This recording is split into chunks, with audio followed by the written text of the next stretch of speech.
All right, it's time for a reasonable, but for me, exciting September TBR. I'm a little tired as I'm filming this. Both my cats have been slightly under the weather. I think they'll be fine. It's just staying up late with them because one of them, their symptom was just like explosive diarrhea. We took Donna to the vet. I think she's fine. The meds we have her on have been working because we haven't had a thing yet since. But I'm very tired and I don't consume caffeine, or at least not in large quantities. I'm not a coffee or tea drinker, so I'm struggling. But I'm excited about this list. There are 2 rereads, 2 series enders. I finished the Ursula K. Le Guin project. I get to read an anticipated release. It looks really fun.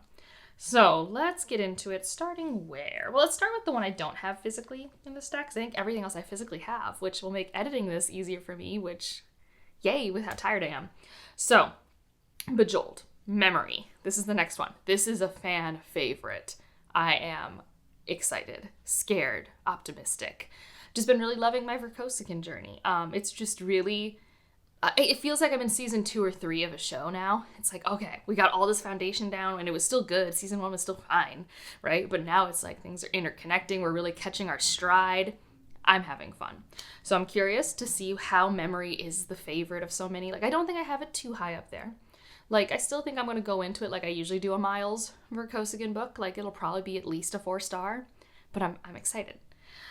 Speaking of other sci-fi... Yeah, we'll just talk about the other sci-fi first. I have 3 other sci-fi that I plan to read. Well, that I call canonically sci-fi. I have like 2 books that I don't know how to genre talk about them. So this one, I want to read this. So I put it on the list. It got space, and I think it's happening. People in my Discord were talking about Nine Fox Gambit, which if you don't know, is part of a science fiction series I adore with my entire being. I read this in 2020. I have a should you read for it. I have a world building video for it. So if you're like, this world building is, I have a video. I haven't read it since. I would really like to.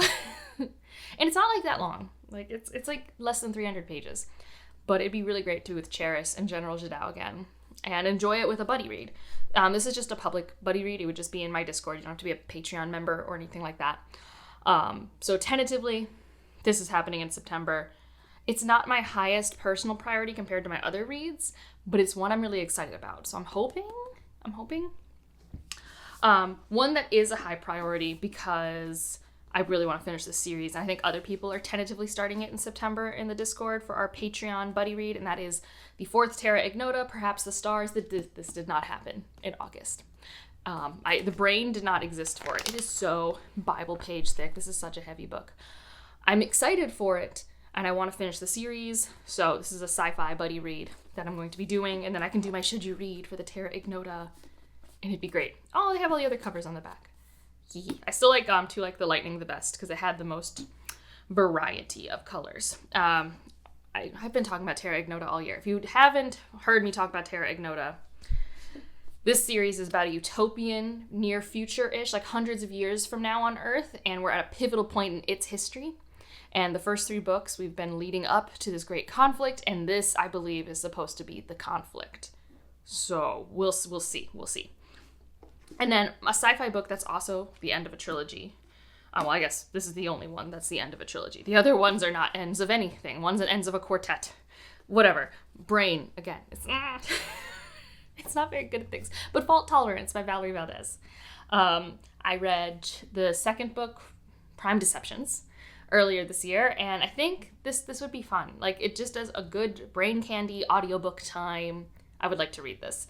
I hope Mala's still in it, the cat, and things like that. And then I will have finished the Chilling Effect trilogy, which would be great. So, those are all my sci-fi reads. Speaking of another buddy read that we are starting in the Patreon, and this is actually the one we voted for. Terra Ignota was like a second place, and I was like, I just want to buddy read this, so anyone who wants in, we're doing this. This is the one that actually won, but we were waiting because the 3rd book comes out in November. And that is Jasmine Throne by Tasha Sori. It is time. It's weird. I'm going to be reading it not in summer. I feel like I've always read this book in the summer. It's a very summer read. I have this edition. I probably won't read it because it's the UK, and UK books don't like to open. But it's really pretty. And my mom has my floppy paperbacks, and I have access to the ebooks, so should be here. Oh, I have a book plate in here. I always forget what I have in here. I have a little book plate because I bought this from someone, and then I bought myself the Illumicrate of Oleander Sword. So this month would be Jasmine Throne, next month Oleander Sword, and then in November we get the Lotus Empire, which I already have an e-arc of, so I might get to that earlier than I should.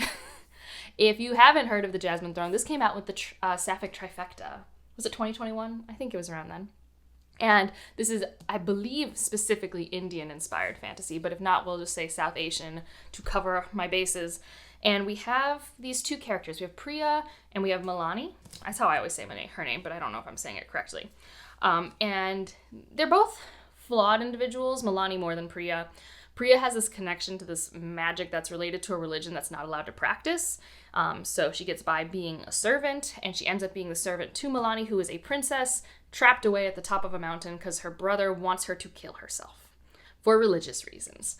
So we look a lot at power, what you need to do to obtain power, who is the power being obtained for, what are different ways to rebel, what is for the better good, or this, like classic political fantasy questions. It has amazing plant magic that is so creepy. And I just love the writing style. I just feel very immersed in this world from the minute I pick it up. I'm just like, yes. I think I like this one a hair more than Oleander Sword, but Oleander Sword was still very good. And I'm just excited to see how the ending goes. I'm very, very, very excited. And then I guess continuing on with Patreon stuff, the book they voted for me to read this coming month is A Sorceress Comes to Call by T. Kingfisher, which is the T. Kingfisher of the year that everybody has been loving. I have no idea what it's about. I don't really look into what a T. Kingfisher is about. This is a very pretty edition if you haven't seen it. I have no idea what it's a retelling of, presumably of something, but it's got little goose, or I think it's a goose. I'm not a bird person, but look at these birds. And then it has a really pretty cover. So this is the biggest T. Kingfisher I might have read. Oh my god, it's over 300 pages. How many pages was Nettle and Bone? Now that I'm curious about it. Alright, so here's Nettle and Bone. It has Bone Dog. Like, these editions are always so pretty. Like, and it's green with Bone Dog. So this one, yeah, this is 230 pages. So this is probably my longest T. Kingfisher. I guess I don't know how long Clockwork Boys and Clockwork Wars were. But anyways, I love collecting my T. Kingfisher books. I'll put those dust jacket on later. So that's something I'm going to be reading. I'm reading Seventh Bride right now and having a fairly good time. And then my two, challenge reads are the last two books that I've been reading for the Ursula K. Le Guin projects. I wanted to read it this week, but I didn't have access to the audiobook for either of them yet. And then my cats got sick, and I, took them to the vet at 4 a.m. So reading's been nah. And I also finished Jane the Virgin, and I watched a season and a half of that within 3 days, which decisions were made. Books were not read. So here I am. One is The Siege of Burning Grass. I have read, according to this, the first 50 pages, maybe a tiny bit more, because I did get a little into part 2. The audiobook looks really promising for me, especially with the kind of descriptive, lyrical landscape of it all. It's also just a fairly grief-heavy book. But, when I read part 1, I was into it. I read it started reading it right before vacation. It was meant to be part of a buddy read. My friend who I was buddy reading this wasn't vibing with the style, which is totally fair, because it's, just really heavy and sad. So, I'm excited to get to this, and, I had myself set for a notification for the audiobook on Libby, and somehow I'm still not the first person to check it out. I'm going to be the second, but I have to wait 2 weeks or something like that. Maybe less, but who knows. And then the last one I need to read is The Skin and Its Girl. I did tentatively read the first couple pages last night. I'm interested in the writing style and the project of it all. This is definitely going to be probably closer to lit fic contemporary fiction than fantasy, I think, on that Ursula K. Le Guin award in fiction. But that's okay, because I think that's going to be a good blend. And would I like more horror on this TBR? Potentially. And that does remind me, there is one potential buddy read, and I actually have to talk to my friend Jocelyn and figure out when we might do it. Because I bought The Devil in Silver by Victor Laval, who I adore, and I adore his horror. And this was used in mint condition, and it's one Jocelyn hasn't read yet, but whoa boys, this spine, it is a stiff'em. So I guess if I'm really it's fall, I should be reading a fall book, and T. Kingfisher's not cutting it. I might try to see if Jocelyn wants to buddy read this sooner rather than later, because I think we both want to. We just haven't like set a time. But that is like pushing my buddy read limit. So it's like I got 4 buddy reads out of the 9 books potentially, which is like, for me, that's like early booktube day numbers. And like, that was a stressful time when I was just buddy reading left and right. And I realized, oh, this is not sustainable, because that is the cycle of booktube. You join, you have a lot of fun, you meet all these people, you want to read with them all, and you do, and then you realize, but I have a limit. And then you reorganize until everything feels okay. At least that's my and many other people's experiences. What are your plans for September? I know I think Abby's doing sequels, some people do sci-fi, I know there's the magical readathon. Are you doing any of those things? How do you get ready for fall? I am very excited to go apple picking, because apples deserve love. Apples deserve love. Pumpkins are not bad, but apples deserve better. Also, pumpkin spice lattes are just fancier chai, but in coffee. You could always put chai spices in coffee. Nothing was stopping you. Nothing. Anyways, people have fun. I actually don't care. Like, pumpkin spice latte time is life for people, and sometimes you need life. So I'm actually not being a Debbie Downer about it. But apples deserve more. That is real. Apples deserve more love. They are a good time. Anyways, if you want to leave an emoji to let me know you're here, I guess leave an apple if you agree with me, or leave a pumpkin if you're like, no, pumpkins for life, screw apples. And otherwise, like if you liked it, subscribe if you want to, and I'll see you in the next one. Bye.